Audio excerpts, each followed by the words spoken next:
श्री चरक संहिता निदान स्थान 8वां अपस्मार निदान अध्याय अपस्मार प्रकरण। अब उन्माद के बाद अपस्मार निदान की व्याख्या की जाएगी। जैसा कि भगवान आत्रेय ने कहा था, अपस्मार के भेद इस शास्त्र में वातज, पित्तज, कफज और सन्निपातज भेद से अपस्मार 4 प्रकार के होते हैं। अपस्मार की संप्राप्ति, वे अपस्मार इस प्रकार के मनुष्यों को शीघ्र हो जाते हैं जैसे रज और तम से दूषित मन वाले, उन्मार्गामी, विषम, बहुत दोष वाले, मलिन और विकृत द्रव्यों से युक्त एवं अपवित्र भोज्य पदार्थों को विपरीत रीत से खाने के नियमों के साथ सेवन करते हुए तथा तंत्र प्रयोगों को विपरीत नियमों से करते हुए और दूसरे विषम शरीर की चेष्टाओं को करते हुए मनुष्यों के या अधिक क्षीण होने से प्रकुपित हुए दोष, रज और तम से दूषित मन वालों की अंतरात्मा के सर्वश्रेष्ठ स्थान स्वरूप हृदय में और इंद्रियों के स्थानों में जाकर वे दोष उनमें वर्तमान रहते हैं। वहां रहते हुए काम, क्रोध, भय, लोभ, मोह, हर्ष, शोक, चिंता, उद्वेग आदि से प्रेरित होकर वे जब हृदय और इंद्रियों के स्थानों को सहसा भर देते हैं तब मनुष्यों को अपस्मार होता है। अपस्मार का स्वरूप स्मरण शक्ति, बुद्धि और मन के विभ्रम से विवश चेष्टा युक्त, कभी अंधकार में डूबते हुए की तरह ज्ञान शून्य होने को अपस्मार कहा जाता है। अपस्मार का पूर्व रूप, उस अपस्मार के ये पूर्व रूप हैं जैसे निरंतर भ्रू का विक्षेप, नेत्रों में विकृति का होना, शब्द ना होने पर भी कानों में कुछ शब्दों का सुनना, लगातार लाला और नासिका से कफ का निकलना, भोजन करने की इच्छा ना होना, अरुचि, अन्न का ठीक पाक ना होना, हृदय में जकड़ाहट, पेट में गड़गड़ाहट, दुर्बलता, अस्थियों में वेदना, अंग मर्द, ज्ञान शून्य होना, आंखों के सामने अंधकार दिखाई देना, मूर्छा और भ्रम का बार बार आना, स्वप्न में नशा युक्त होना, नाचना, व्यधन अर्थात किसी कांटे या सुई आदि से छिद जाना, व्यथन अर्थात पीड़ा का होना, कांपना और गिरना आदि। इसके बाद अपस्मार की उत्पत्ति होती है।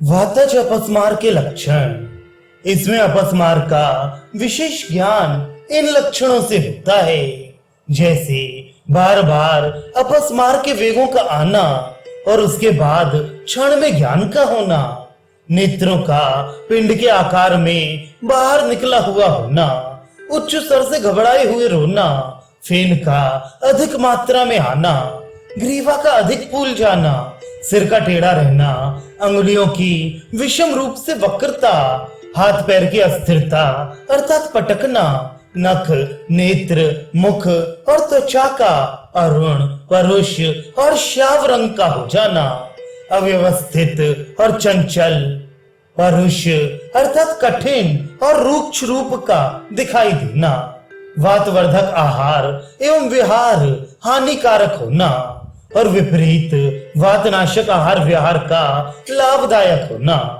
इन सबों से वातज अपस्मार से पीड़ित जानना चाहिए। पित्तज अपस्मार के लक्षण, बार बार अपस्मार का वेग होना, पुनः क्षण क्षण में ज्ञान हो जाना, गले से अव्यक्त शब्द निकलना, पृथ्वी पर हाथ पैर पटकना, नख, नेत्र, मुख और त्वचा का हरा, हल्दी की तरह और ताम्र की तरह लाल वर्ण का होना, रक्त से मिश्रित, उग्र, भयानक जलते हुए क्रोधित रूपों को देखना, पित्त कारक आहार विहार हानि करने वाले एवं विपरीत पित्तनाशक आहार विहार लाभदायी हो तो उसे पित्तज अपस्मार से पीड़ित जानना चाहिए। कफज अपस्मार के लक्षण, जो देर में मूर्छित होते हो तथा ज्ञान भी जिसे देर में हो, धराशायी होते हुए अधिक रूप में चेष्टाओं में विकृति ना करने वाले, लाला को वमन करते हुए सफेद नख, नेत्र, मुख और त्वचा वाले, श्वेत, भारी और चिकने रूपों को देखने वाले, कफकारक आहार विहार हानिकारक एवं कफनाशक आहार विहार जिसे लाभदायक हो, उस मनुष्य को कफज अपस्मार से पीड़ित जानना चाहिए। सन्निपातिक अपस्मार का लक्षण, एकत्रित हुए सब लक्षणों वाले अपस्मार को सन्निपातक अपस्मार जाने और उसे असाध्य कहते हैं। इस प्रकार 4 अपस्मार कहे गए हैं। इनमें आगंतुक अपस्मार का संबंध कभी कभी होता है। इसके बाद उसको चिकित्सा स्थान में कहेंगे। पहले कहे हुए लक्षणों से कुछ अधिक लक्षणों का होना और उन अधिक लक्षणों का दोषों के लक्षणों के समान ना होना, ये उसका विशेष विज्ञान है। चिकित्सा सूत्र दोषों के अनुसार अपस्मार के रोगियों के लिए तीक्ष्ण संशोधन और उपशमन हितकारी होते हैं और आगंतुक अनुबंध होने पर मंत्र, बलि, पूजा पाठ आदि हितकारी हैं। निदान स्थान में आए हुए रोगों की उत्पत्ति का क्रम, प्राचीन काल में प्रसिद्ध दक्ष प्रजापति के यज्ञ के नाश के समय नाना दिशाओं में भागते हुए प्राणियों की दौड़ धूप करने, जल में तैरने, कूदने, दौड़ने, लांघने आदि शरीर को क्षुब्ध करने वाले कारणों से गुल्म रोग की उत्पत्ति हुई। अधिक रूप में घृत का पान करने से प्रमेह एवं कुष्ठ की, भय, त्रास और शोक से उन्माद की तथा अनेक प्रकार के जीवों एवं अपवित्र वस्तुओं के स्पर्श से अपस्मार की उत्पत्ति हुई। ज्वर तो शंकर जी के ललाट से उत्पन्न हुआ। उस ज्वर के संताप से रक्त पित्त की उत्पत्ति हुई। नक्षत्र राज चंद्रमा के अधिक मैथुनासक्त होने से राजयक्षमा की उत्पत्ति हुई। अपस्मार का उपसंहार, अपस्मार वात से, पित्त से, कफ से और चौथा सन्निपात से होता है। सन्निपातज असाध्य होता है।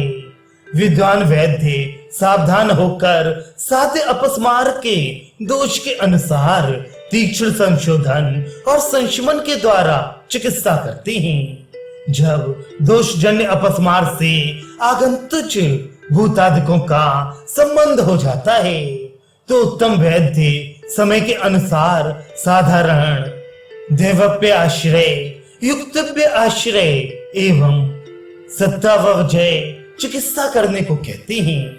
रोग ज्ञान का फल, सभी रोगों के भेदों एवं उपभेदों को जानने वाला और सभी प्रकार की औषधियों को जानने में कुशल वैद्य सभी रोगों को नष्ट करता है और मोह को प्राप्त नहीं होता है। इस प्रकार ये उत्तम निदान स्थान संपूर्ण रूप में कह दिया गया है।